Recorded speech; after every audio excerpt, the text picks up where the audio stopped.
নিৰ্দয় হিমন্ত বিশ্ব শৰ্মা সংখ্যালঘুৰ ওপৰ যে অত্যাচাৰ আৰম্ভ কৰেছে, এই অত্যাচাৰ যদি বন্ধ নকৰে আমচু অসমৰ আকাশে বতাহে কঁপাই তুলিব আন্দোলন।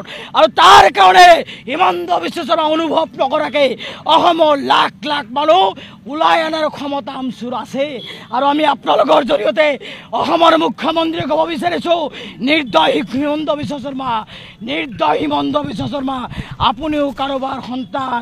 গতিকে এই যিসকল মহিলাই, যিসকল শিশু আজি অনাই বনাই থাকিবলগীয়া পৰিৱেশ হৈছে, বেঘৰ হৈছে, ঘৰ বাৰী নাই, আজি এই ৰ'দৰ পোহৰত তিৰপলৰ তলত হিমন্ত বিশ্ব শৰ্মা থাকিব পাৰিব নেকি? নোৱাৰে।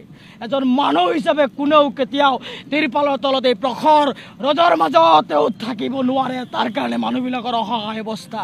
মই আপোনালোকৰ জৰিয়তে আৰু এটা কথা ক'ব বিচাৰিছোঁ, অসমৰ যিবিলাক সংখ্যালঘু বিধায়ক আৰু সাংসদ ৰকিবুল হুছেইন ডাঙৰীয়া, যদি আপোনালোকে ভাবিছে যে পুনৰাই ভোট বেংকৰ পলিটিক্স কৰি এই মানুহবিলাকক আপোনালোকে চৰকাৰ থকাৰ সময়ত কোনো সংস্থাপন দিয়া নাই, কোনো এওঁলোকৰ অধিকাৰ দিয়া নাই, এতিয়াও যদি সময় আছে চৰকাৰৰ বিৰুদ্ধে বলিষ্ঠভাৱে আপোনালোকে দাবী উত্থাপন কৰক, আন্দোলন কৰক।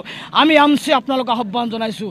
আৰু যদি নকৰে চৰকাৰ আৰু এই সংখ্যালঘু বিধায়কসকলক অনাগত নিৰ্বাচনত আমি তেওঁলোকক ডাষ্টবিনত পেলোৱাৰ ষড়যন্ত্ৰ আৰম্ভ কৰিম, ডাষ্টবিনত পেলোৱাৰ তেওঁলোকৰ বিৰুদ্ধে পৰিকল্পনা ৰচনা কৰিম।